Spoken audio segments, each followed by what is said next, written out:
咁樣，王爺，有咩事？回王爺，外面嚟咗一個男人，交低咗一個盒，話係性命攸關嘅事，要俾楊護衛過目。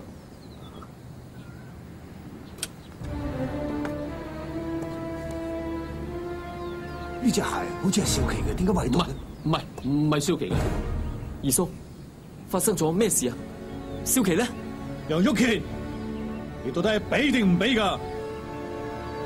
阿乾啊，你去應戰先，我慢慢再詳細解釋你。冇錯，冇事㗎。阿乾啊，你冇要緊啊，其他嘅事以後再講啦。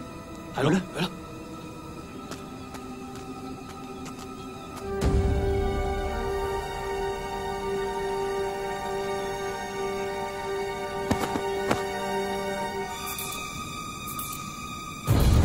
接招啊！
人喺度，但個心唔喺度，你咁樣未免太唔尊重你嘅對手啦！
輸咗。王爺，今日一戰並未分出勝負。楊玉乾，我一直以為你係靠阿諛奉承嘅手段晉身入王府嘅，我將你睇低咗啦。你的確身手不凡，但係今日你似乎係被私事所困擾，未能全力以赴。我雷破天未免勝之不武。王爺，請准楊護衛先行料理私事，聽日再嚟一場真真正正嘅比武啊！